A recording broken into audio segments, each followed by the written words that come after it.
All right, my friends, Bismillah ar-Rahman ar-Rahim, and Assalamu alaikum wa rahmatullah. So we are back with our tafsir. And certainly, we're still doing Surah Al-An'am. Last time we went in details. وهو الذي أنشأكم من نفس واحدة فمستقر ومستودع. We went in lots of details in the word mustaqar and mustaqir and mustawda. And we said 95% or probably 90% of the scholars, we said they considered mustaqar to referring to the womb, and mustawda referring to the grave. And then we said that only 10% of the scholars actually considered mustaqar as certainly whether we're speaking about to speak about it as a place for the istiqrar, meaning the womb, or we're talking about a place of al-istiqrar, a place of tranquility, a place for stability, a place basically for that area where we would have that stability on earth, in other words, life, and mustawda basically containing the resources, basically on earth containing all the different resources. And even though only 10% of the scholars, if not even probably less, had said this tafsir, but we still considered at least that it is probably the preponderant tafsir. And we said, because when you continue the ayat, and when it was telling us قَدْ فَصَّلْنَا الْآيَاتِ لِقَوْمٍ يَفْقَهُونَ, that it gave us all the different detailed evidences for people to comprehend, people to understand. And then we went into saying, well, here's that ayah that it is followed by, which basically goes into giving us how to comprehend, how to understand, getting into details of how Allah subhanahu wa ta'ala had sent down the water from the rain, and then different plants basically are formed, different stages of development, etc., and different kinds of plants basically mentioned, whether the grapes, the palm trees, the olives, the pomegranates, and certainly the different kinds of trees. That's in order to say mustaqarru wa mustawda, how you basically had the resources, and through these resources you would also find stability if you would apply the principles of the Lord Almighty. But even though we went in some details right there, I thought it would be a good idea to go to Tafsir al-Qurtubi and see what al-Qurtubi had to say. So al-Qurtubi said, let's look at this one. He said, فيه سبع مسائل. Now we know that al-Qurtubi has this method in his tafsir, and he would basically consider a number of different points. So think of them as bullet points. So he had 7 bullet points to consider and to talk about. Let's see. So the first one, he said, his first bullet point, he said, وَهُوَ الَّذِي أَنزَلَ مِنَ السَّمَاءِ مَاءً. He's the one that had sent water from the skies, meaning that is referring to rain. فَأَخْرَجْنَا بِهِ نَبَاتَ كُلِّ شَيْءٍ. And we had derived, or we had produced from the different plants, or from all various kinds of plants, and basically telling us the different صنف من النبات, basically different kinds. So we're talking about things like the same, let's say apples, you have Granny Smith, Pink Lady, whatever, all these different kinds of apples. Are we talking about, no, we're talking about apples, we're talking about pears, we're talking about grapes, we're talking about all of that. So at the end, whether you're speaking about from one plant basically having different tastes, or whether we're speaking about multiple plants and different kinds, at the end, it's basically reflecting the same with the same idea that Allah subhanahu wa ta'ala is capable of making different productions, making different resources for the people, for the animals, basically to dwell on earth. فأخرجنا, and here قيل رزق كل حيوان.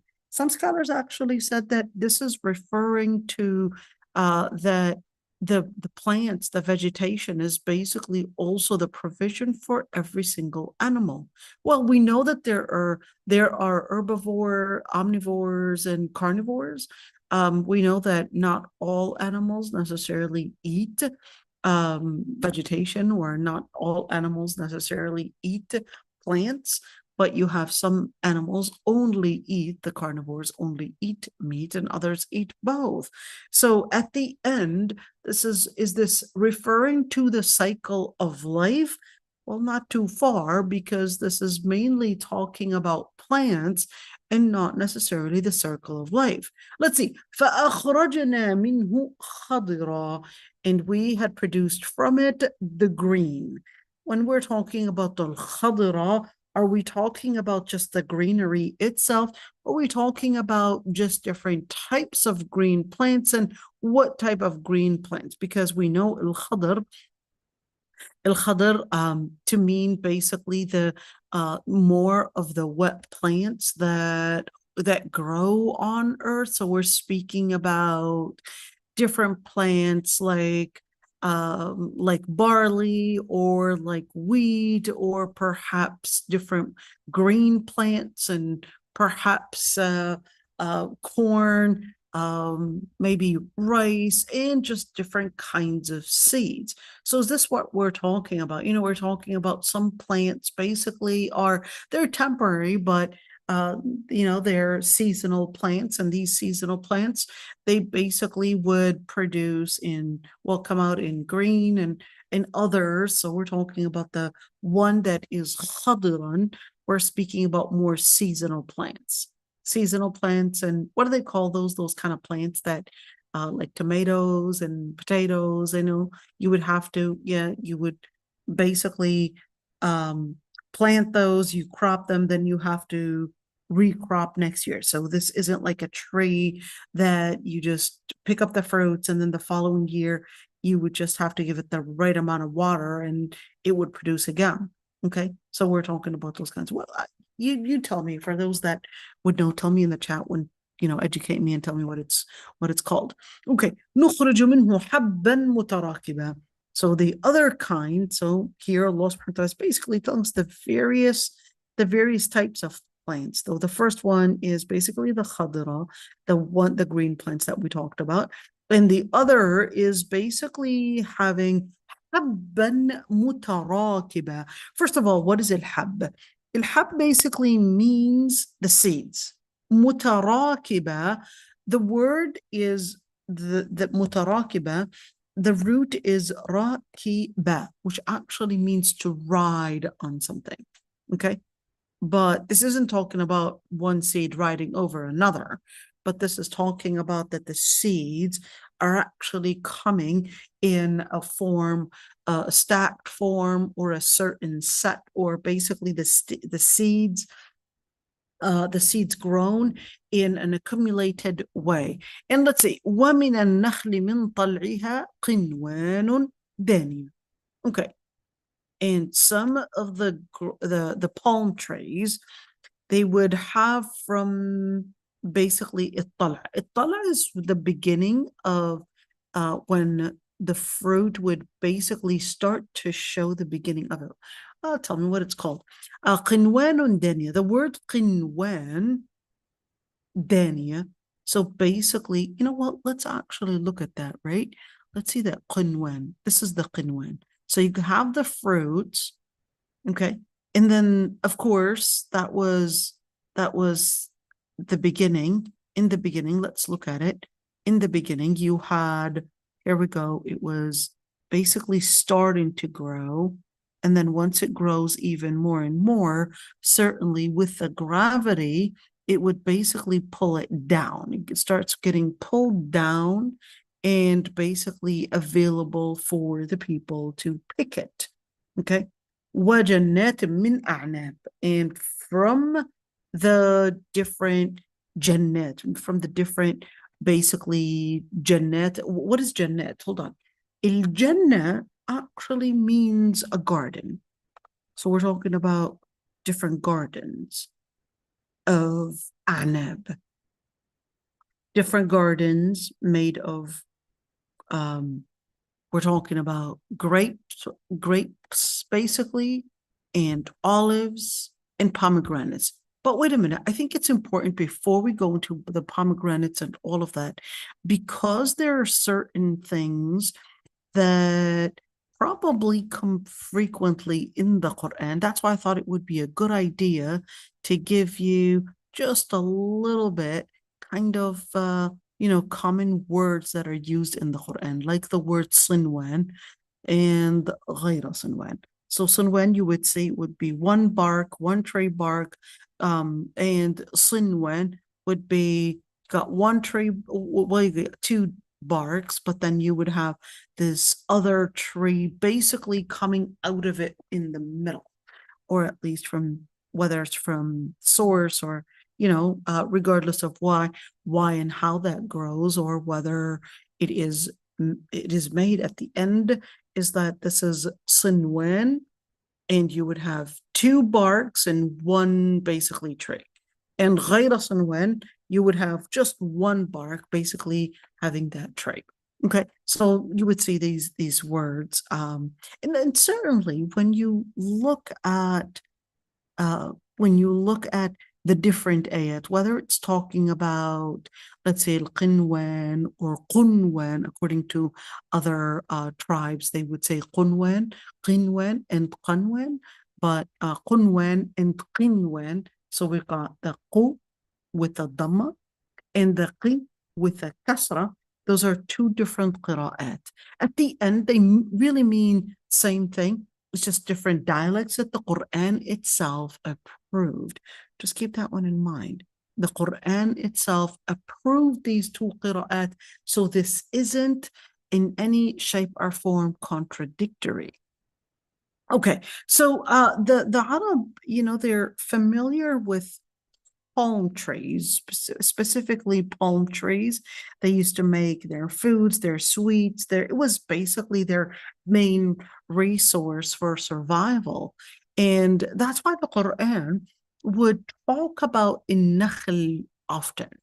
It would talk about palm trees and the different dates and the different stages of their growth as well, and talking to us about the different rulings that relate to it. So you would see very often, like in the hadith, basically speaking to us about al-tal'a, or talking to us about al-jidh' or al-fasila or al-'idhq, and you could see that the Prophet ﷺ used a lot of these areas that you would, or at least part of the palm tree within the hadith, in order to let there be a visual relationship between whether it's the hasanat, or whether it's the good deeds, whether it's the bad deeds, whether it's the Muslim and his relationship basically with the world around him, etc. There's always that emphasis in trying to bring about a comparison or an explanation or something visual. And usually the palm tree is there to give that example. Well, that isn't just in the hadith, but that's the same thing when we're speaking about ayat. It would emphasize speaking to us about palm trees because this is what they had known. If, let's say, the Quran talked about dragon fruit, something that the Arab were not familiar with, this would be completely foreign to them. So what exactly are you talking about? They had never seen a dragon fruit, okay? Or probably durian, okay? Here in Malaysia, durian is basically, I don't know, I guess it's their, their fruit, and they're really, I guess they give it a special kind of an appreciation, definitely. I haven't tried tasting it. I just smelt it, and absolutely not. Absolutely not. I would not even try tasting it because the smell is just telling me, better not. I was recommended to taste it, but I didn't. But anyhow, so why talk about النخل, and why talk about the different parts of it? It's really for them to see things that are visual. And this is very important in teaching. When you want to talk about something and make it visual, make sure you're using examples that people can relate to. Make sure you give examples and to the students basically with something that they know already, try to give these visual things for people to feel a personal connection with. You know what's quite interesting? I was listening to this podcast yesterday. What the more people deal, or whenever something is related to their own culture or their own name, or so it actually maximizes their level of success. It's quite interesting that, for example, the people that donated for Hurricane Katrina, okay, most of those that had donated, their name starts with a K. It's quite interesting. Their name starts with the letter K because they felt a personal relationship with the letter K. Is it just those people? But no, it's not just those people. When you remember the person's name, or probably remember anything about them, or you're probably wearing a certain color that someone else is basically wearing, or something about you, perhaps the teacher is remembering, or probably might mention something about you, or you probably relate to as a certain personal relationship. You are more likely to remember, more likely to click with those at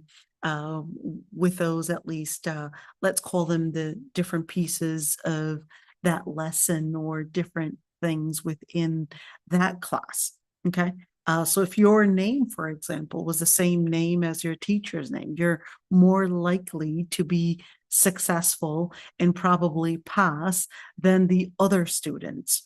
And it's quite interesting when we're not just talking about names of your own personal name along with the instructor, but we're also talking about having a certain personal relationship with what is also talked about in class, or let's say something that is visual. It makes something feel connected and relatable to the audience. So that's the same thing with the ayat. It's always relating to the audience, at least the Arabic audience at the time, letting them relate with the things that they are familiar with. It didn't talk about maybe watermelon, okay, even though they do have watermelon, but it wasn't something that the Quran emphasized on.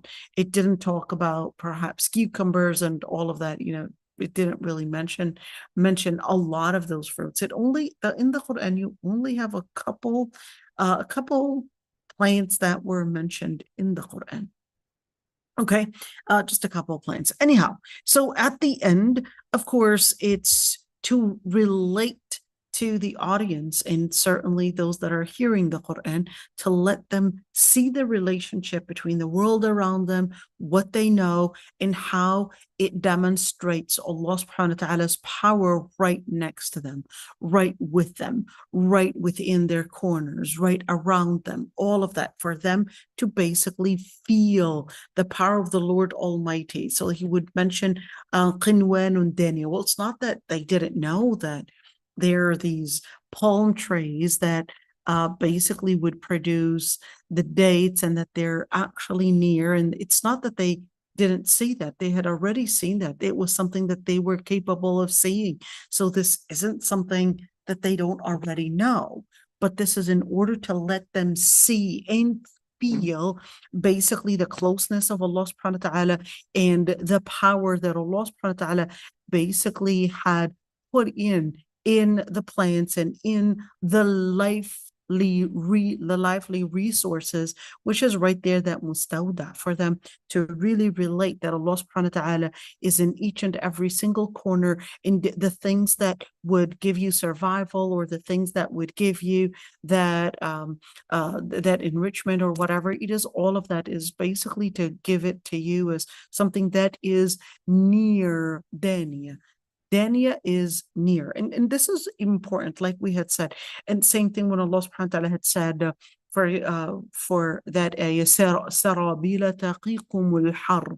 Sarabil, we're speaking about certain garments certain garments that would basically keep heat away from your body to give you that protection. So that's letting us feel that there is this closeness, that your garment, probably the food that you're eating, or probably the water that you're drinking, all of that to let you know that Allah subhanahu wa ta'ala is not only nearby, but Allah subhanahu wa ta'ala is the one that had given you all those resources that surround you for survival, surround you for protection. When you look at that, تقيكم, it reminds you of that taqwa, to give you that protection, to give you that that enrichment basically with the food in order to help you find that survival. So same thing when you're looking at jannat min a'nab. So it's not just one specific item that they notice within their country, which basically is palm trees, but it was also to let them know that there are other plants basically out there. جنات من أعناب والزيتون والرمان مشتبهة وغير متشابه. You would say these jannat, these different gardens of grape trees and olive trees, pomegranates, etc. And certainly when you look at jannatin min a'nab, so we're speaking about jannat, the word jannah, okay, comes from the root jannah. Anything that has the combination of the letter jim with the noon actually means there's something hidden. Okay, so when you say jannat, you're speaking about plants that are plenty, that are basically large in numbers, basically to form with their group of plantation, basically form somewhat of a blockage for the view, but that this isn't supposed to be a good thing. To block your view is not a good thing, but this is to basically let you know that the abundance of that plantation is basically bringing in a lot of greenery, that it's not blocking the view per se, but it's actually containing a lot of resources. That's the word jannat. So when you look at jannat, it's not basically to give you the connotation of blocking view as much as to let you know the abundance of resources, to let you know abundance of water resources, to let you know abundance of fruits, vegetables, basically all the different things for survival, and basically a place of beauty. It's quite interesting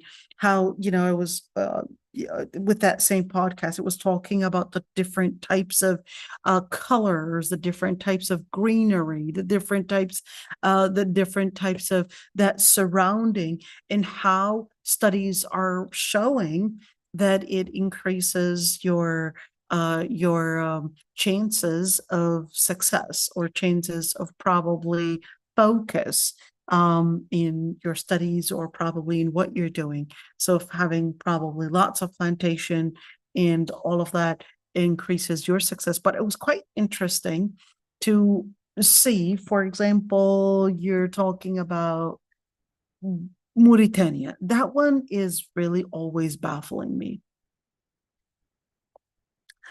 Let me give you this figure who's actually considered one of the most important, sorry for the view, ladies, but sorry. Okay. I want you to see this one. Okay. This scholar right there is right now considered one of probably the most educated and probably the most important scholar during our modern times. He isn't the most important, but he's one of those, I would say, great scholars, very humble, very, what is the word that I could also use? A person that you could see, well, Allah hasibuhu, but one, he basically memorized not only the Quran and had qira'at, but even those qira'at that are shadda. You memorize the kutub al-sitta, the poetry, the alfiya. This is just like ABC. This is No, this. you can really feel the izzah when he talks. Oh, absolutely. We're talking about somebody. We're talking about somebody that I would say the PhD level well, that was his elementary.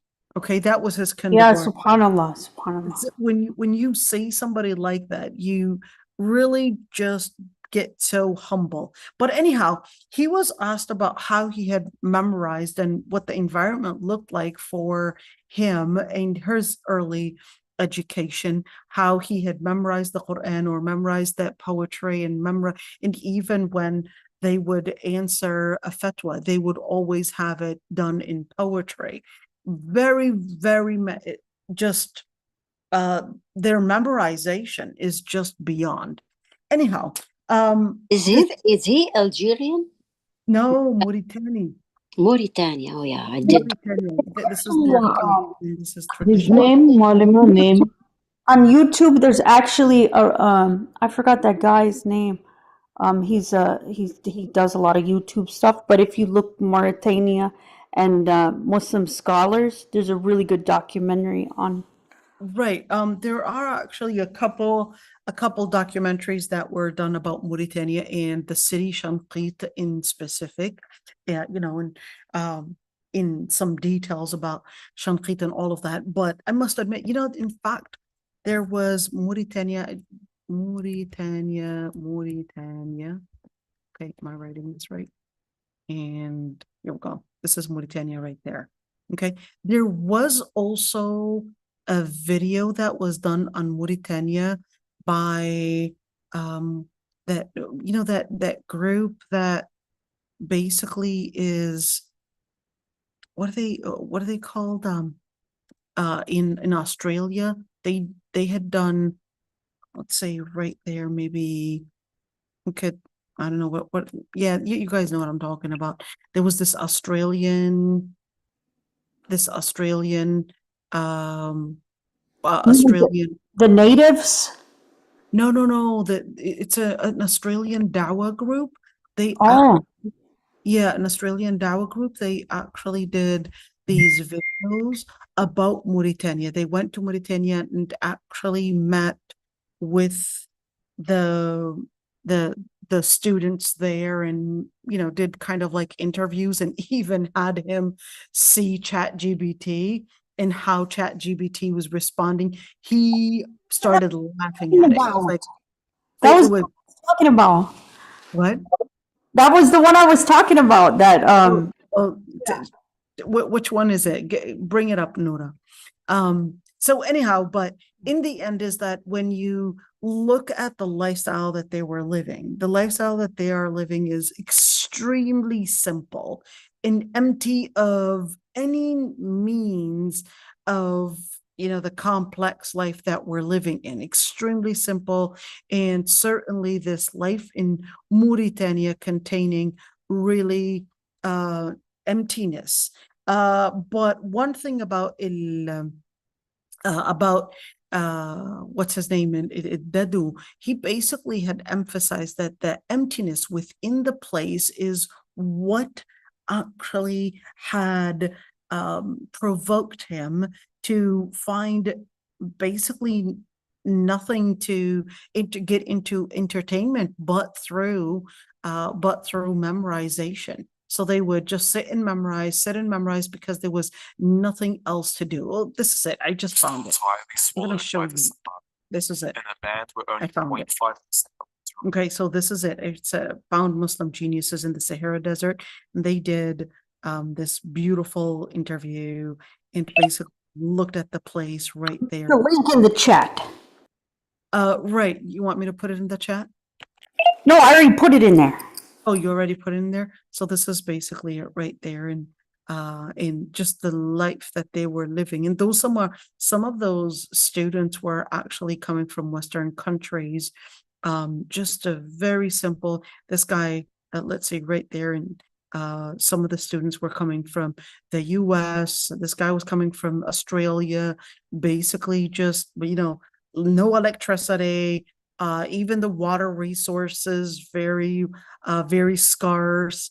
And this is basically him when, he heard ChatGPT and how it was responding to some of the questions. Let's watch him and let's just see what he says, okay? So, given that he is a very traditional teacher. After showing him how ChatGPT worked, I thought it was ridiculous. I agree. but now it was his turn to put it to the test. دعنا نسمع السؤال. نعم تفضل. أراني ولا كفران لله أية. So he asked it a question on Arabic grammar. ما إعراب قوله أية؟ وما أصلها من حيث التصريف؟ بالنسبة لإعراب أية هي مفعول مطلق منصوب وتأتي هنا لتأكيد المعنى في العبارة، وأما أصلها من حيث التصريف فهي مصدر مشتق من الجذر آيايا الذي يدل على It was a moment of truth. كيف كان جواب الشات جي بي تي؟ هذا ما أجاب واضح أنه يتحدث بشيء لا يعرف. فإذا الجواب غلط. جواب غلط تماما، واضح أنه يتكلم في شيء لا يعرفه. So right now, the Sheikh in Mauritania has made it explicitly clear that ChatGPT, literally the latest edition, had absolutely no idea what it was talking about. And it's clear as day that the people here are a lot smarter than ChatGPT. Now, this was enough said, okay? That the people here are a lot smarter than ChatGPT. Their memory is outstanding. Okay, memory is outstanding, and certainly when you see the ilm that they produce, at least within Lugha Arabiya, of course. Lugha Arabiya, Quran, etc., it is beyond. It is beyond. And Dadu was explaining their lifestyle and the place that they were living in. He said that there was really no greenery. It was just a plain, empty place of nothing but desert. No toys, no nothing, and that was basically making his brain not collect any data but whatever he was asked to memorize. So just a little piece of thing. Is it? It's cool when they talked about they have like special slates, and they don't want to just erase the Quran, so when they wash their slate, like they do it in a special way, like for showing respect for the ayat, that was Right. cool. Right. But I think it's really important to remember that the lesson to learn from here is that not necessarily having these decorations, all these different things probably within class or colors or etc. That's not necessarily what's going to make exceptional minds. Okay. Sometimes living the simplicity within the classroom or within, of course, our area of education is basically what is going to be enhancing our ability to remember by reducing the number of different things that are distracting us. I don't want to get into all the details about the different qira'at al-shadha and the different qira'at right there. I'm just going to skip that piece of it, but I wanted to actually mention this one. He said, الزيتون and the rumman, olive trees, pomegranates, they are mushtabihan wa ghayra mutashabih.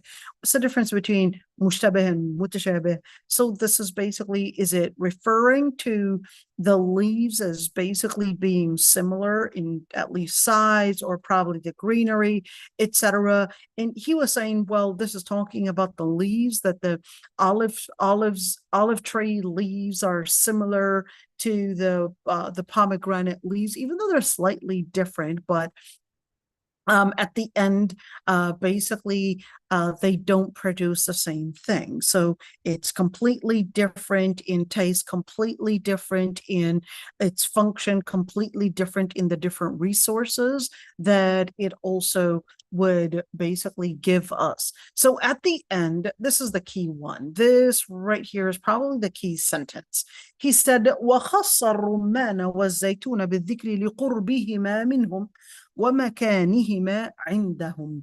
He said, and the reason why there was an emphasis on pomegranates, on olives, and certainly, of course, we're talking about the palm trees as well. It's because it is near to them, and certainly it is something that they can relate to.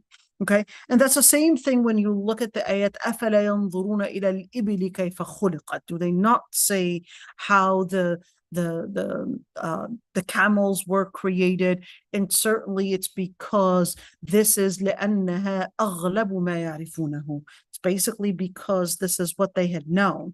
You know, if you were to talk about perhaps maybe the llama, well, they didn't ever see llamas, so they wouldn't really know what it looked like, or probably they wouldn't relate to it.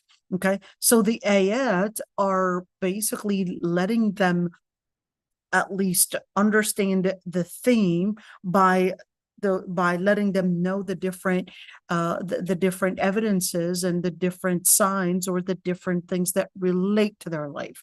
So same thing when we're talking about perhaps the different nations. Allah subhanahu wa ta'ala talked about Qawm Ad, talked about Fir'aun, talked about Qawm Lut, but didn't talk about the Aztecs, for example. Didn't talk about perhaps the tribes that lived in other places in Africa, even though for sure there was going to be a lot of different tribes or different nations that went through the same exact consequence as perhaps Ad and Thamud and all of those. But then the ayat didn't mention them because the ayat were letting them relate to the different nations that they had already known and they had basically heard of, in order to see through that the signs of Allah subhanahu wa ta'ala. So can we use the different nations, the Aztecs or the different other nations perhaps that lived maybe in China, in India or whatever, and say, well, here's a sign of that? You can use that, and perhaps it would actually be a good way of making da'wah if we had enough information. Now, here's one thing. When we speak about archaeology, there are a number of different schools in studying archaeology and how basically we would unearth the life and the style and basically the artifacts and all of that, looking at it. And a lot of it is built on personal interpretation. So the scholars in archaeologists basically, and those scholars would look into the different reasons for resources that they would basically unearth the resources that they used to use and what that might have been used for and so forth. Now, one thing is that it's very common that people would say, well, how come we don't see the names of probably Prophet Ibrahim in the ancient writings of Babylon, for example, of Prophet Musa, alayhi salam, perhaps in the ancient Egyptian calligraphy, for example? Why don't we see their names? Or perhaps in other places? Well, here's a couple answers right here. Number one is that not seeing their names within those unearthed writings, it doesn't mean that they didn't exist. Okay, it doesn't mean that they didn't exist. It just means one thing: the different kings, and usually they would be temples. Okay, these archaeological areas are they're either going to be in grave sites, or they're going to be just places where people would usually live. But most of the times, these areas were in religious temples. Most of those writings were in religious temples because people usually worked towards a certain idea. It was an ideology or an idea, religious motive, or a religious motive that basically let them put a certain energy towards building, whether it's a grave site for the pharaohs, or whether it's a grave area for perhaps the dead that they had basically revered, or whether it's a worship place like a temple that would contain all those different things. And certainly the temples are not going to necessarily mention those that had opposed their religious beliefs. The temples are going to honor those that had perhaps ruled that area, ordered for building these areas, or probably their gods and what they had believed in. And certainly the prophets and the messengers that had come to oppose them were not seen of important figures anyways. So they weren't going to mention them because anyways, they considered them as heretics anyways. So they weren't going to give them the appreciation or even the consideration by giving them any name anyways. So not having the names there, it doesn't mean that those prophets did not exist, but it just means that their names were not mentioned, and the remains of the shirk basically is what we would unearth in a lot of the archaeology, and for us to learn that their shirk and their lifestyle basically had been buried along with all of that they had one time thought that it was going to be what will give them the honor, what will give them basically the life that they had thought, but at the end it basically became just remains for us.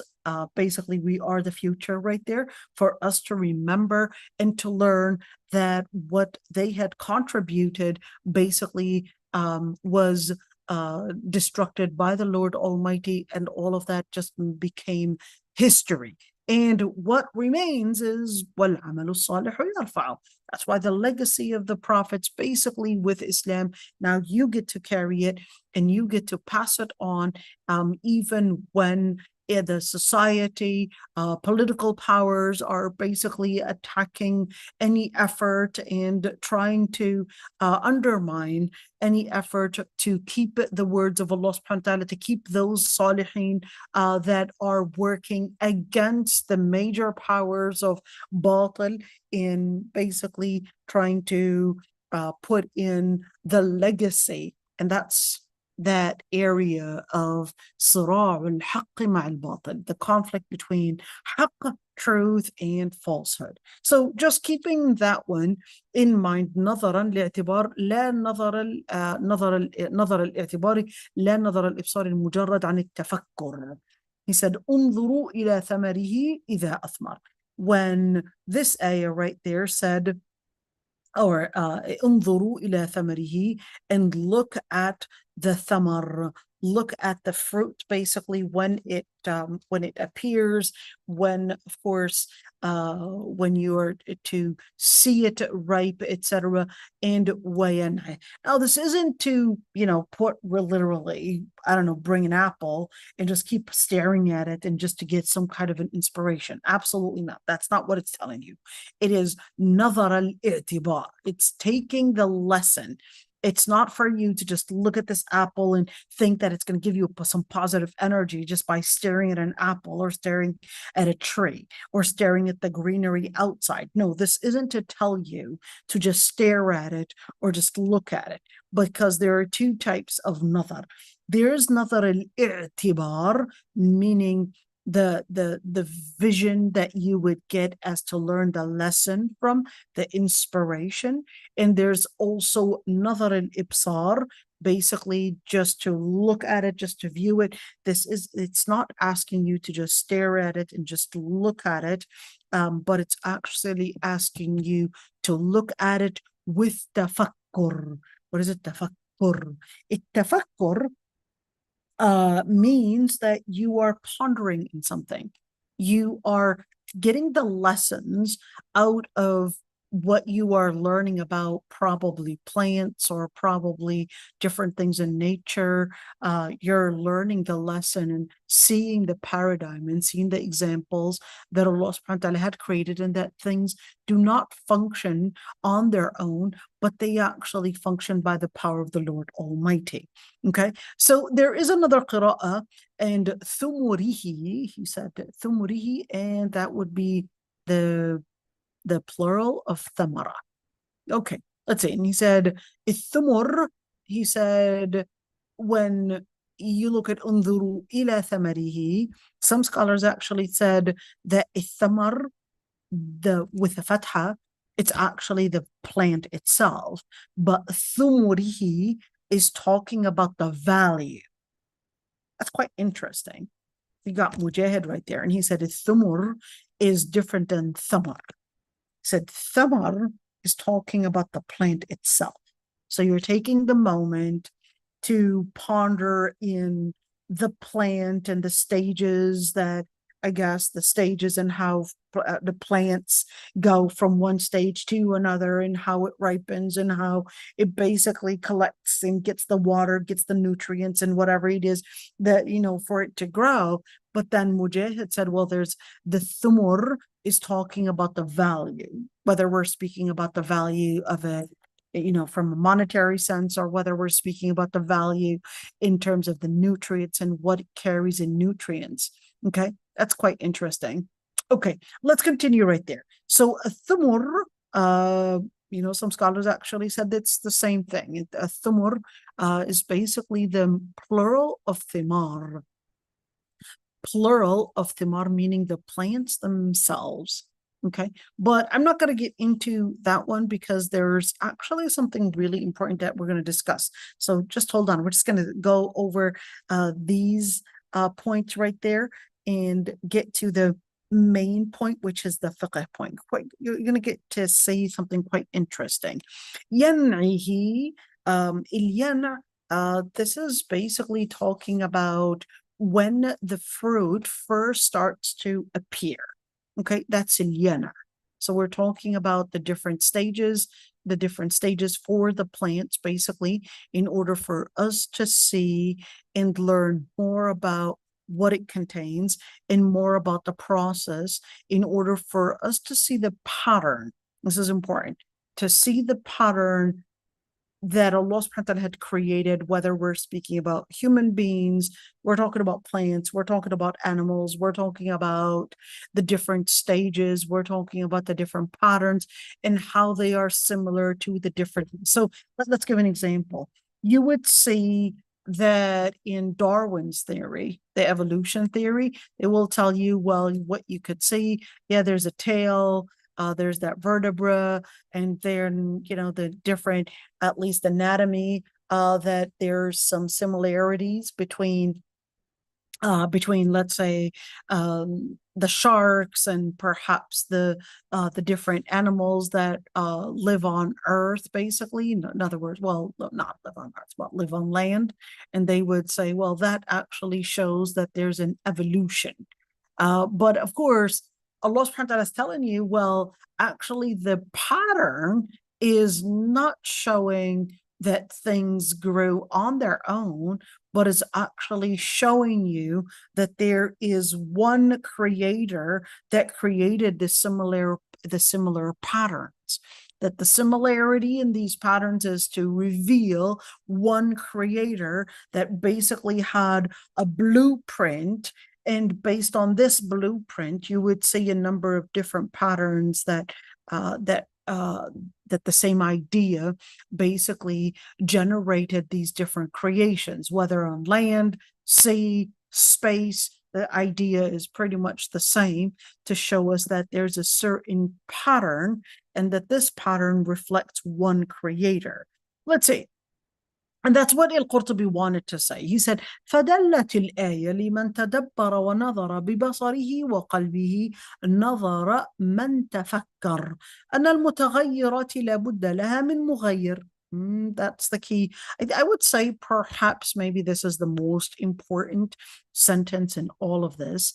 And he said, what this ayah is indicating, it's basically for those that would look closely, that would ponder in their with their sight and with their hearts, and certainly think deeply, that the changes and the variance basically in the different creations, whether we're speaking about plants, we're talking about animals, all these different things, is basically indicating and showing that there is only one to give the variant creations. Basically, who created the variants? It's basically one Lord Almighty. And he said, because the Lord Almighty had said, look at the fruit as when it ripens or when it appears, and basically then telling us and giving us that that inference. I want you to look at the stage, whether it's when in the early stage it's called tal, and later when it kind of starts to appear and starts to grow, a small fruit right there, and then later it becomes a dhahk, basically. There are different, the Arab, they gave everything a name. Even stages. A smile has a number of different names based on how far it is. A tear or sadness has a different name. The stages of sleep, the stages of growth, everything. The Arab are very strong in their observance. Okay, and we're not talking about the Arab of today. We're speaking about at least those that lived in the desert. They, of course, didn't have a lot of distractions. Okay, there weren't a lot of different things, so they basically had very, let's call them, limited items to view, and the limited resources and limited things basically helped them focus in studying, in observing, in a very intricate and very specific way, and that led them to giving different names to different stages and etc. And they didn't just basically just say nakhla and that's it. And you would basically see a lot of vocabulary just for perhaps a palm tree, or just for dates. You would see lots and lots of vocabulary, whether we're speaking about the stages, whether we're speaking about the parts of the plant, or whether we're speaking about even the way that it later, when it dries, the different stages of its dryness, etc. So it's quite interesting. That's what you actually see in al-Mu'allaqat as well. In al-Mu'allaqat, there are all these different words that you would think it's Chinese, or what is this word even saying? But it's basically looking at those vocabularies of these little tiny things that you would normally not pay attention to.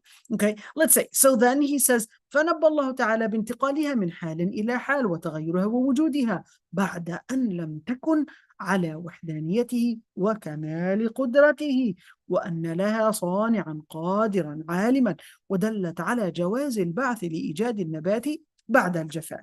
Let me translate this one. This is probably the second most important sentence. He said the Lord Almighty had indicated that the transition basically from one situation, in other words, from one stage of development to another, and how it changes basically when it was not there, then it changes and it ripens and it grows, etc. All of that basically reflects Allah subhanahu wa ta'ala's oneness, reflects Allah subhanahu wa ta'ala's magnificence, and how he's capable of doing all of that, and it reflects that he is the one that had designed it and is basically all-knowing and all-capable and almighty. And that is also to indicate that resurrection is also possible, because just as plants are basically coming back, even though they were all dried up, nothing but basically just sticks right there, but then Allah subhanahu wa ta'ala brings it back to life again in spring right there, even though it was nothing but a piece of wood. So similar to bones, similar to the skeleton, that it would appear like it's just nothing but a piece of bone, but then Allah subhanahu wa ta'ala is capable of bringing this bone back to life, even though it was completely dry. And in the same process that these dried plants would come back to life, the same process, in the same way, Allah subhanahu wa ta'ala is capable of bringing our bones back to life after being dry. Let's look at this. He said number 6. He's got a, wait a minute. So where were the different points? Hold on. Okay, so this is the 5th, and this is the 4th, Okay, so now we're going to 6 points. We've got 7 points. Okay, let's see. Number 6, he said, Ibn al-Arabi basically said, al-ina' at-tayyib bighayri fasad, wala naqsh. Said when he talked about انظروا إلى ثمره إذا أثمر وينعي. So other scholars actually said il-yan'i is not when the fruit basically ripens, but it is actually when it ripens in a healthy way. Wait a minute. A healthy way? Yes. Where did you get that from? They said, well, there are certain things that we have to do in order to get the plant ripe. So it's not just ripe just for, just its own late stage, but this is talking about even if we were to do, let's say, human intervention to basically make it ripe. Human intervention, yes, certain plants you would need human intervention to make it ripe in a healthy way, or let's say in a good way, okay, and get the best out of it. So we're speaking about, for example, you're talking about maybe fig trees. There's a certain way to insert certain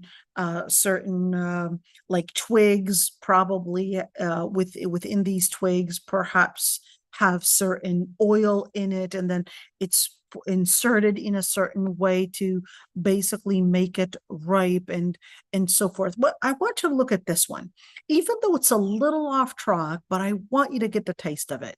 Let's see. He said, قال مالك. Look at this one, okay? والنقش أن ينقش أسفل البسرة حتى ترطب. والنقش أن ينقش أسفل البسرة حتى ترطب. What does that mean? I want you to look at the sentence.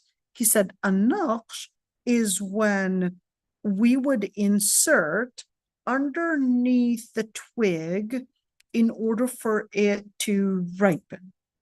But I want you to look at this one. In another, he said, fi ze. Look at this one. He said, in manuscript, which he named ze. Who is naming this? Okay, so we're talking about the ones that made Tafseer al-Qurtubi basically printed. Tafseer al-Qurtubi was not printed like this, okay? Tafseer al-Qurtubi, there were a number of different manuscripts, and then later, the printing companies would basically get these manuscripts. These manuscripts would many times be really old, and you would of course carry or probably get these manuscripts, and if you don't have the right temperature for them, you don't have the right amount of humidity for them, they could just basically just get old and moldy and basically just rotten, and then it becomes something that, of course, thermodynamics, basically without those laws, that just basically just vanishes. It basically continues to, let's call it decompose. That's it. So what they would do is that they had these manuscripts, and every single manuscript, and in order to basically get Tafsir al-Qurtubi, for example, they would search where the manuscripts are, okay? You could have one in Leiden, probably in Frankfurt, and you might have another manuscript maybe in London, another manuscript maybe in Jerusalem, Al-Quds, or another manuscript maybe in maybe the library in Turkey or wherever. Okay, and then they would have these microfilms or the actual manuscript, and every single manuscript they would, let's say they would call the one that they got from Frankfurt, they call it Z, and the one they got from London they would call it Alif, for example. Okay, then they would name those, and then in order to have a printed copy, which is your printed copy right here, they will tell you, we're going to use a default copy, and that's the copy we got, let's say, from Turkey. And then all the other manuscripts, we're going to compare the other manuscripts, and then by comparing the other manuscripts, of course, you may find variants. you may find variants because all of those manuscripts were basically written and scribed by hand. If they were scribed by hand, certainly you're going to have typos. Certainly you're going to have sometimes the author, or at least, well, not the author, but the person that scribed it probably didn't see too well because the ink probably was smearing, or of course, maybe it wasn't appearing really well. Maybe the actual substance that they were writing on was probably not good. It basically ate up maybe ate up the ink or something. So then we would need to make sure that the manuscript that you have in front of you, when we had compared the other manuscripts, that we would get to what the author actually wrote. So I want you to look at this one. He said in one of the manuscripts, it basically did not say this sentence. I want you to look at this one, okay? Even though the actual sentence is not a big deal for us, but it's a good example for us to know and understand what's happening, okay?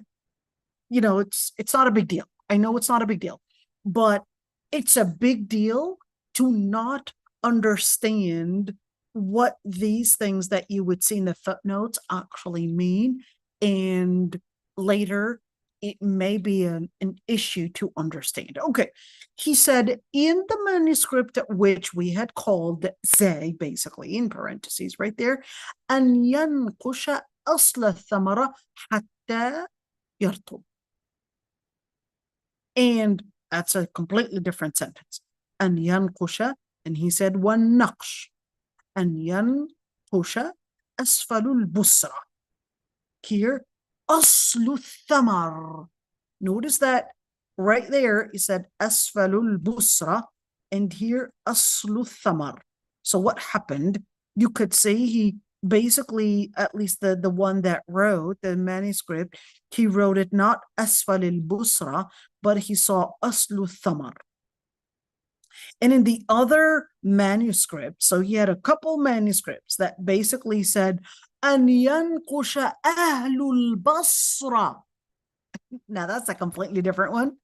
أن ينقش أهل البصرة. That would be completely different. Wait a minute. So here you said أسفل البصرة. That would mean basically the end of the twig. Here, aslu thamara, that would be the basis of that fruit. So I can see, you know, this one, if we're talking about the basis of a twig, or whether we're speaking about the beginning of a fruit, okay, they're relatable, but this one is way off. What does that mean? Ahlul Basra actually means the people of the city of Basra. Where's Basra? Basra is in Iraq. Okay? Right. You just see that one. That أن ينقش أهل البصرة حتى ترطب, or حتى ترطب. Well, you see it? Okay, what do we get out of all of this? What we get is to just see that sometimes certain typos, because of the manuscripts, and also see the efforts that they had put in to basically understand what these manuscripts are saying. I must admit, ladies, it's quite sad to admit one thing, okay? Muslims, when it comes to, you know, you heard what we said earlier, that some manuscripts are in Frankfurt, Leiden, in others are in Holland, others are in France, others are in London. And we're talking about millions and millions of manuscripts. Why were they there? When the colonizers had come in, they basically took these resources, the manuscripts, and literally shipped them to their country. And they shipped them to their country because one way of colonizing the land is by colonizing the resources that this land contained. The resources, whether we're speaking about resources in terms of probably what the earth grew and what the earth contained, oil and probably the different minerals, or including the resources that this country basically had reserved in knowledge and research. So they did not only steal the resources that the earth produced, but they also stole the heritage. And those were kept in museums in London, in Frankfurt, in France, and Germany, of course, Holland, in different countries, and the resources are still there. But at the same time, I think it's also fair to say that certainly the colonizers, did steal these manuscripts, but subhanAllah, Allah subhanahu wa ta'ala also uses the enemy to support the legacy in his religion. If these resources had probably stayed within our countries, we would have probably not had these resources available because, of course, whether not having the resources to preserve them, to keep them, they're actually now preserved in very,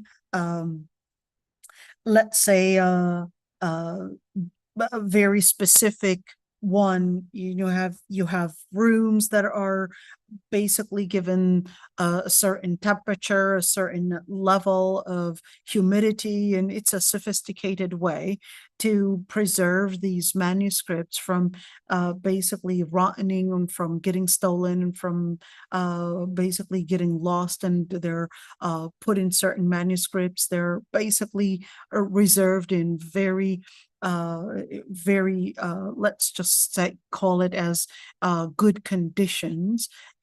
But we do have access to these. So if you wanted a manuscript, let's say a manuscript in London, you can reach out to the different libraries in London and see if they have that manuscript, and then you can buy it as a microfilm, or you can buy it printed, etc. Every single page basically costs a certain amount of money, or if you wanted to go, you needed to get a specific access to see the actual manuscript. Well, that basically would require certain certain permissions and permits to get to that level. But at the end is that, just letting us know of where these manuscripts are at. Now, the other thing to say is that you had non-Muslims that study now they're not called Oriental studies after Edward Said exposing Oriental studies, but Middle Eastern studies, all of those, Arabic studies, some of those departments, they would give PhD degrees and master's degrees if one were to study a certain manuscript and basically get it published. Okay, and get it published and bring it out there. So they would compare these manuscripts and basically get it out there. Getting these manuscripts out is not an easy task. It actually requires a lot of work. It is sad to admit, okay? Yeah, this is really sad to admit. I used to go to Givatram, which basically is right next to the Knesset in West Jerusalem, basically, West Al-Quds. And it's called Givatram, basically it's part of the Hebrew University. And the Hebrew University in Givatram, there is the Department for Oriental Studies. It's basically a huge building, really, just a library for Oriental Studies. And you would be capable of going there, okay?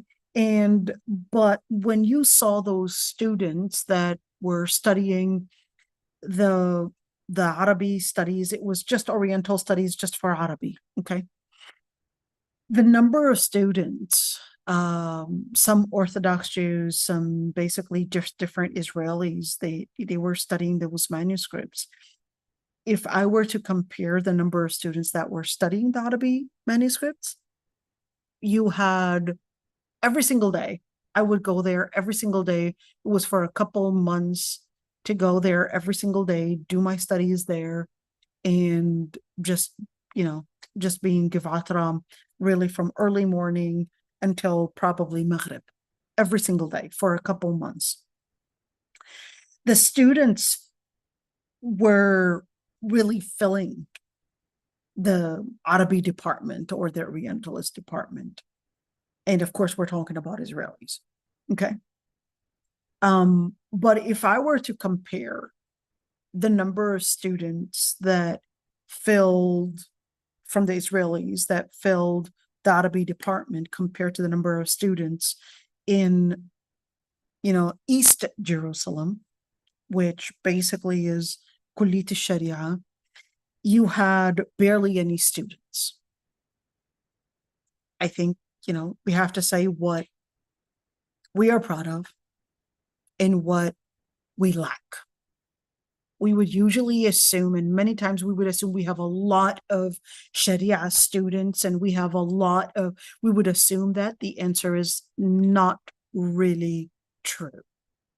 That's not actually true. We lack students in Sharia. We lack appreciating those students. And then, of course, because they don't have the think tanks to basically, one, hire them, or two, put them in the positions where they should be, and three, to also educate them on the importance of what they're doing. That's why we don't find that many. So you'll have the Orientalist studies and Oriental studies in the Israeli side, basically filled with all these students that are studying all these manuscripts. And of course, when they're going to study the Quran or Hadith, etc., what's the objective? The objective is really to bring in more misconceptions. But then if you have the Muslim Ummah, on the other hand, is basically not in this dedication to respond to what the other side is producing in terms of misconceptions, we have a serious problem. I think it's saying ma laka wa ma alayk. I think it's fair to say what we lack and what needs to be done, and what the other side that is producing all these misconceptions, or probably working on these manuscripts, and what they are doing. In fact, even the Hebrew University, you go to the Hebrew University, this is one side, but there's also within Gavatram, also in what is called Mount Scopus, basically Al-Isawiyya, there's the other side over there, and they would have a whole department just for preserving the manuscripts, and including the manuscripts that Israel basically had found in the different parts in Palestine. And we're talking about Islamic manuscripts. So certainly they would also preserve them. Now, you want to keep in mind, they're not preserving them because they want to preserve the heritage. Absolutely not. And of course, when we're talking about colonizing the mind, is even more dangerous than colonizing perhaps the different resources that the earth within that geographical area contains.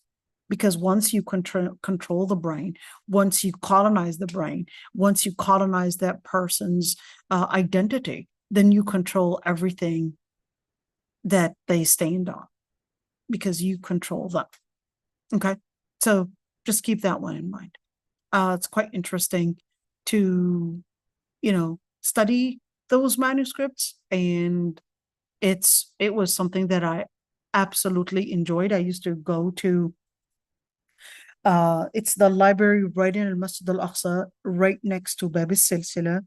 And in Bab al-Silsila, there was a library that contained all these old manuscripts, which my brother right now works in. And these old manuscripts, of course, they had a special smell. Absolutely just enjoyed going to those manuscripts and just looking through them. Just having I would say, a physical relationship with these old books and whoever touched them. Whoever touched these books and probably wrote these manuscripts, they definitely had a certain barakah, a certain blessing. That's deep, subhanallah. Yeah, they had a barakah, you know, you're right there. It's like my hand is right now going over the barakah of whoever was staying up at night, day and night, trying to write these manuscripts of Tafsir Ibn Kathir, perhaps Tafsir al-Qurtubi, and it was handwritten, beautifully handwritten. And, you know, just to, here it is, I'm having a relationship between me and history. It's a physical relationship. I'm touching this manuscript that was being touched by someone doesn't exist anymore, but the legacy does exist. I absolutely loved doing what was called tahqiq, or what is called tahqiq, which basically is looking at the variant manuscripts and trying to basically get those manuscripts from being manuscripts reserved in museums to written books, printed books that basically are available to you and I, and basically preserving it from all that, you know, the laws of thermodynamics, basically eating it up and basically not having it available anymore. So certainly. Okay, let's see. But there is one thing, is that why did he actually get to talk about al-yana and why bring it up? So remember, al-Qurtubi is Maliki madhab, okay? So within al-Maliki madhab and also the other madhahib, they discussed something which is really based on this hadith. إذا طلعت الثريا صباحا رفعت العاهة عن أهل البلد. Okay, hold on. What does that even mean? So there is this hadith that the Prophet ﷺ said, if the star appears in this morning, then ilaha, basically the reason, or the reason to why not pick the plant is then basically people are not held accountable for that. But here's the thing. When you look at Thuraya, what Thuraya is this talking about? Is this talking about a certain timing when harvest time basically takes place? And this timing is on between May 10th and May 12th. That's when this star would appear. Okay, May 10th and May 12th. But of course, you know, here's the thing. First of all, before we take this hadith in consideration, we first have to study whether this hadith is even authentic or not, before we would go in all these details. So really good resources to find is, number one, al-Mawsu'a al-Hadithiyya. It's a very, very good website right there. Let's just look at it, right? Let's see. And here you could see, إذا طلعت الثريا أمن الزرع من العاهة. Okay, that's the first narration. And they said basically, well, this hadith is not authentic. It's daif. He said, here's the resource. Al-Bani had said that. Let's say a similar narration, but a different wording, also daif. Okay, a similar narration, basically also daif. And here is Naduhu daif, basically telling us that, well, the resource. And it wasn't just Al-Albani, but here Ahmad Shakir basically said the same thing. So you got, let's see, another one. This one is different. Okay, here's this one. Suyuti had said that it was da'if. But with further research, is that necessarily what all scholars would say? So that's why we would go back right there. And let's see, Ibn Abd al-Barr in al-Tamheed. Remember that Tamheed? Tamheed is actually a huge book, even though it's actually called a Tamheed, which means prelude. imagine if you were to go in a bigger, in further than the prelude. If that's what he called a prelude, which is in almost 20, 21, 23 volumes. Okay. So Ibn Abd al-Barr basically said right there, النجم هو الثريا. I said, النجم basically is talking about a specific star. There's no differences of opinions on that. But then with the research, he basically said there are, well, not Ibn Abd al-Barr, because he said intaha right there. This alif ha means intaha. Its abbreviation means this is the end of that quote. Okay. Now, right there, and the research, the person that researched this hadith, he said the scholars had differences of opinions on the authenticity of this hadith. And he said, most likely it is Hasan. Okay, what does that mean? It is Hasan to mean that it is nearer to an authentic hadith than a weak and a poor hadith. How did you base that on it? He said, so, well, we looked at the different chains of narrations, and basically the chains of narrations along with the other narrations, not necessarily with a specific quotation, that basically supported the final conclusion that it is near to authentic hadith. But here's one thing: you could see all these different scholars that, of course, he said you had a number of different scholars basically consider it as Hasan. As-Suyuti, al-Manawi, Zurqani, Shu'aib al-Arnaut, and of course all Arnaut. By the way, just an idea about al-Arnaut. Al-Arnaut, they're actually not Arabic. Okay, why am I even saying that? What does it have to do with anything? So al-Arnaut, they actually come from Albania. Okay, but then because of the wars in Albania, the Ottoman Empire, the Khilafah Uthmaniyya, they basically gave them asylum, and they moved to parts in Palestine and part in Lebanon and part in Syria. Until this day, you have the family of al-Arnaut in Syria. They're actually Albanian origin. And some of them, until this day, they actually speak their own language. So in Syria itself. My husband actually had a classmate who was from this family. Yep. So al-Arnaut, we even have al-Arnaut, they were actually our neighbors as well. So they actually were from Albania. So you had Abd al-Qadir al-Arnaut, Shu'aib al-Arnaut, the whole family. And guess what? They even had a lot of al-Arnaut women. Okay, keep that one in mind. A lot of al-Arnaut women, they were the ones to work with probably their father, maybe the daughters, maybe the sisters would work with their father, and it would basically be, let's say, we're talking about maybe Ahmad ibn Hanbal al-Musnad, and they actually did, kind of like what we did when we talked about al-Qurtubi, al-Tahqiq right there. And they actually did a tahqiq for Musnad Ahmad. Musnad Ahmad, if you were to look at it, it's like in 5 volumes, but their tahqiq was actually in 57 volumes. That's the effort. And who was actually doing that? Shu'aib al-Arnaut wasn't doing it on his own.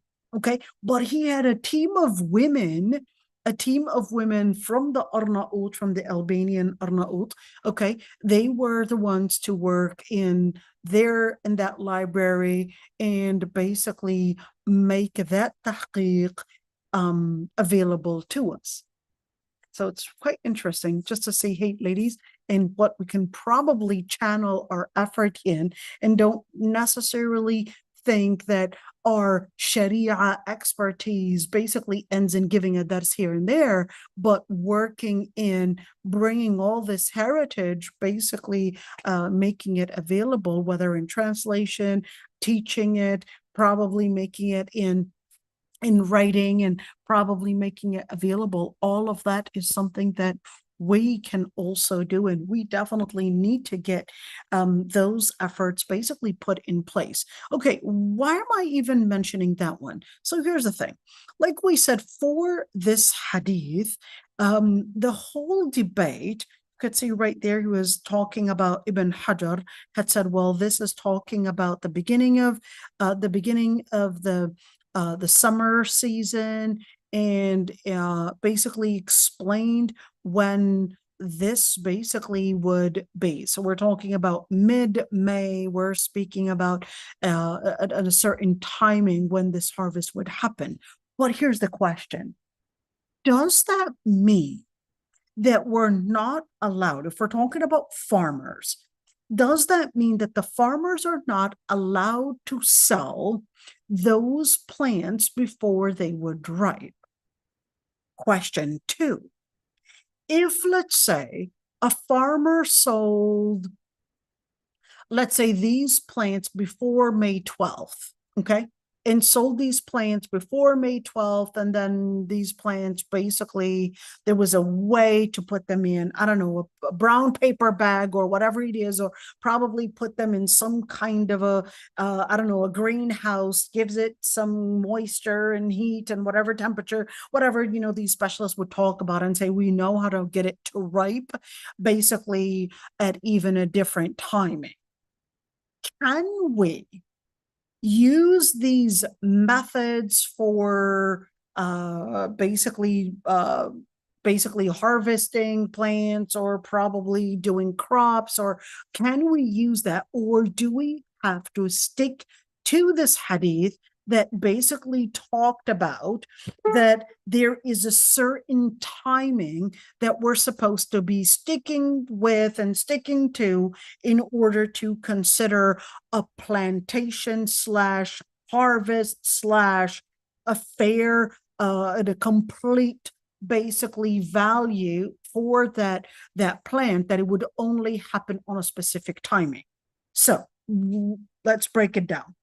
1, are we supposed to read this text as in a literal way, or is this talking about letting us know that if you want to sell crops, that they basically have to be approved by both parties, that yes, it's right now, you're buying it, let's say before it ripes, and you're aware that this is basically in this amount of date, and this is this is in the way that it is, this is what the substance is looking like, this is the weight, this is the amount. Sometimes, yeah, you might have some of those fruits probably a little but damaged. How damaged? How, you know, how much of the damage is the damage basically caused by our poor plantation, or is the damage caused by later, perhaps maybe experts might say, yeah, you bought this on this date, but what you didn't know is that there was a parasite inside this fruit, which affected all this. I don't know, you probably bought a ton of it, and now you discovered that this whole ton was actually infected by this parasite. What happens then? Who's responsible? When did this parasite get these plants infected? All of that. Now, here's the thing. This is the debate that scholars debated. Okay, should we take this hadith as a literal, let's say, interpretation, or do we not necessarily look at it literally and basically look at it from considering the object of it? Okay, what is the implication? If we were to say literally, that means for certain plants, by May 12th, all the different sales for basically all the different sales selling that particular plant that would only ripen on that day would be considered an invalid sale. But if we don't consider that as a literal hadith that we would take and we would look at the inference, that would mean that it doesn't have to be on a specific day, May 12th or May 10th, but this would talk about that we would recognize that there's a certain quality, a certain value that both parties understand. I am buying probably the grapes before October. Doesn't have to be because that's when they would ripen. Okay. I'm buying the olives on let's say October, and basically that's when they ripen, not May 12th. Okay. And this is when we would agree that perhaps I chose to buy them even sooner. I chose to buy them even sooner because there was a certain way that maybe I'm an expert. And as an expert, I know that if I were to buy it before even that date, I would get a better deal. I have a certain way of getting it basically ripen in the right way, or probably I have a certain method that I wanted to use to produce certain maybe resources or whatever it is that I wanted to get. Is this permissible? Okay, that's that debate. Can I sell it before it ripens, or do I have to sell it when it basically is ripe? Can I sell it before? So for a Shafi'i, considered that no, as long as you both agree that that's basically the object. If you both agree and the sale basically happens even before it ripens, that's absolutely fine. Okay. And the other scholars, they basically said that no, why not? Well, they said because of this hadith, and because if you were to sell it before it ripens, that there is a possibility that it might rotten, and then if it rottens, the value basically becomes whose responsibility, and then we're going into what is called al-gharar. What is al-gharar? Al-gharar basically means when there would be a confusion, when we would be basically hiding some information that may harm the sale. So what does that look like? Let's say I sold you, I don't know, 1 kilo of these tomatoes, okay? And they were green, okay? And then you said, well, I bought these 1 kilo tomatoes, and these, the supposedly in a couple of days, if I were to put them on the table, 3, 4, 5 days, they're supposed to get red and basically be ready to consume. Okay. But then me as a person to sell the tomatoes, I expected that everything was going to be fine, and that in a matter of 4 to 5 days, they should be ripe and ready to eat. But I lacked the ilm in knowing that there was actually a parasite that would make these tomatoes not ripe on time, and therefore they would contain basically their own early death, basically. Because if they're not ripening on their expected timing, that means that there was something wrong with it. So that would cause what is called al-gharar. So of course, Islam basically considers that in order to bring about justice, that we're supposed to be transparent in what you have and what you're selling, and making sure that both sides consent to the sale, and making sure that we have everything basically known to both sides. And that way, for al-Malikis, they considered this hadith to be taken literally. Okay. For the Shafi'is, they considered that no, it's not to be taken literally. It's basically just to let you know. It's just to let you know that a certain timing for it, but at the same time, there is an there's something that we can derive from it, that it doesn't have to be on that specific day. As long as they both consent, that's all that matters. Okay, let's see. So what about if we were to have al-jawa'ih? What is al-jawa'ih? Notice how he said من شهر أيار الاثنتي عشرة ليلة تمضي من شهر أيار. Said it would be May 12th. That's when. And في البخاري said أخبرنا خرج بن زيد بن ثابت أن زيد لم يكن يبيع ثمار أرضه حتى تطلع الثريا حتى فيتبين الأصفر من الأحمر. So you had some scholar, Kharija ibn Zayd. By the way, Kharija ibn Zayd was actually one of those tabi'in.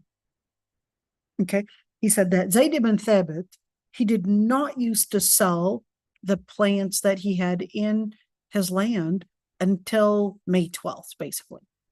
Until May 12th, and that way he would be capable of seeing the difference between the ones that were ripe and the ones that were not ripe. Okay, let's go for the last point right there. How much time do we have left? Okay, the last point, what if, let's say I'm selling, I don't know, grapes, okay? And of course, you know, when you sell these grapes, you know, in different countries, they might actually cover the grape with like a plastic thing, or sometimes with something to prevent the different insects from coming and starting to basically eat from the vine. So you have different ways of probably taking care of things. The weirdest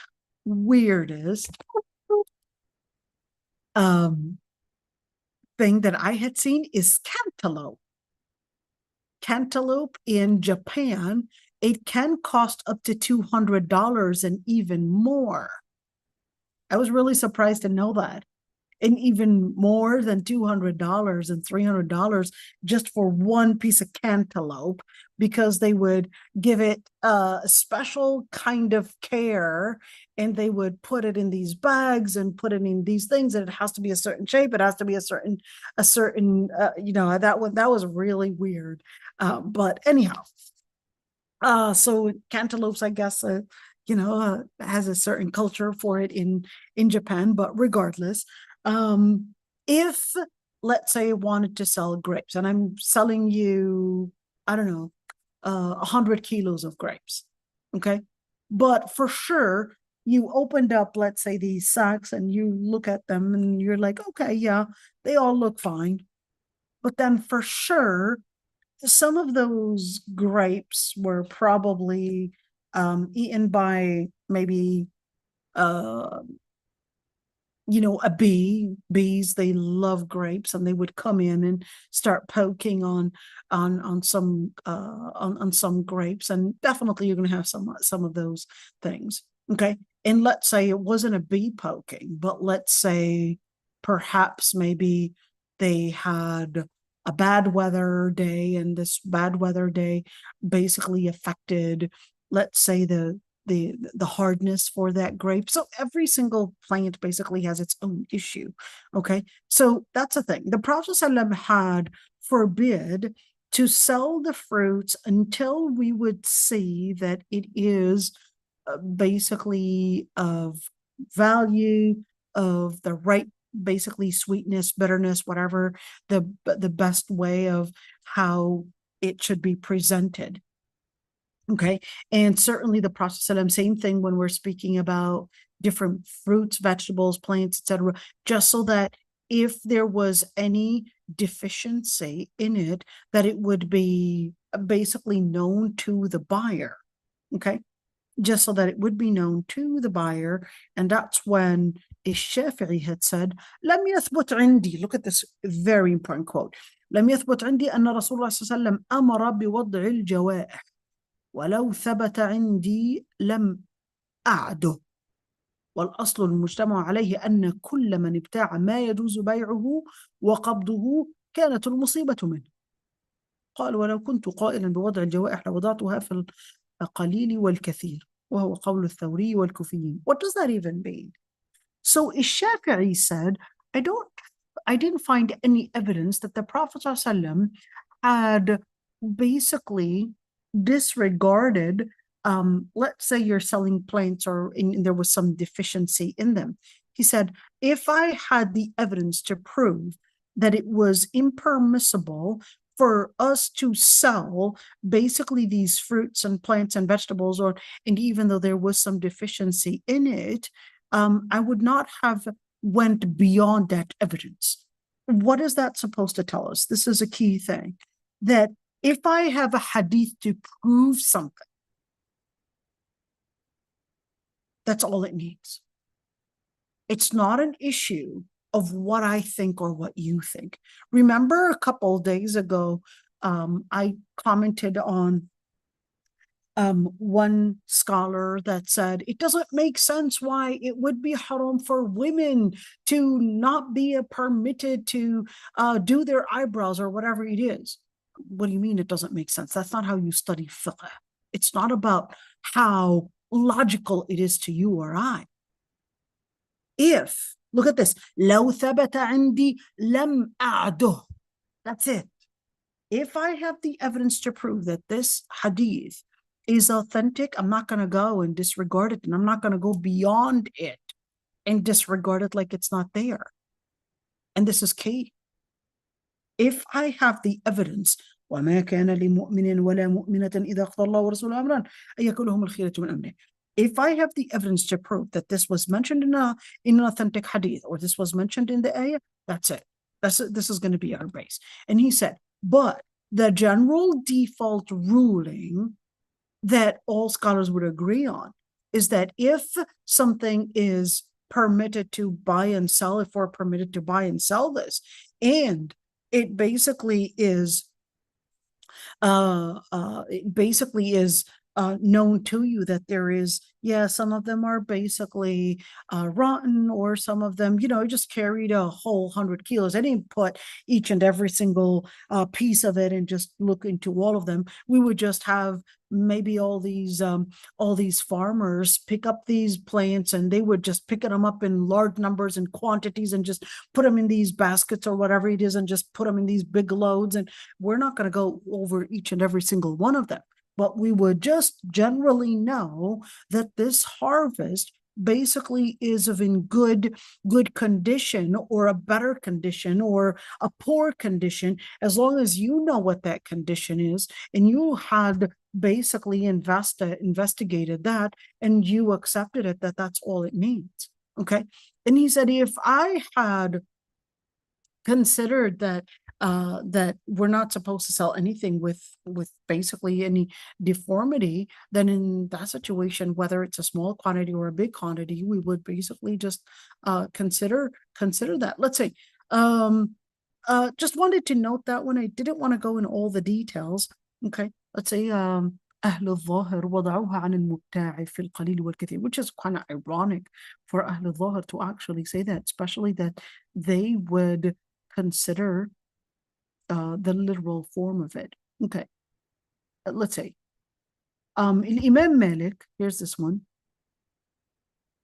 Imam Malik, he said, well, not unless the basically the deformity within those fruits and plants are 1/3 of whatever the sale is or more, that's the only time where we would consider that this sale is basically not acceptable.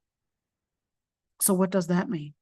So if you had 1/3 of that production was in a bad condition, then in that situation, we're going to tell you that this sale is not considered as valid. Why? Because they said, well, there's no way that you can have any sale with, it would be extremely important to consider that each and every single piece of it is still in a good condition. So we would basically consider the general situation and then look at the price and see, so this is, let's say, generally considered as the good condition, and this one, or this general classification, this is good, and with this weight, and this condition, this is how much it costs. If let's say they were okay with buying a poor condition, or at least classified within the poor end, okay, and they agreed to still buy it even though it's on the poor condition, but they agreed to buy it, then in the end, as long as basically they're aware of that deformity, that's all that matters. Okay. I'm not going to go in more details, just wanted you to see this one. Okay. Any questions before we end right here, inshallah?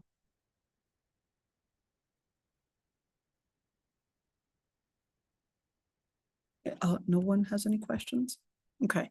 I wanted to add, okay, here we go. I apologize. I will have to leave. Oh dear. May Allah subhanahu wa ta'ala, Ya Rabbi, give you the success and the najah, Ya Rabbi. Allahumma ameen. Okay. All right, let's see. We'll end right here. Subhanak Allahumma bihamdik. Astaghfiruka wa atubu ilayk. Nashhadu an la ilaha illa ant.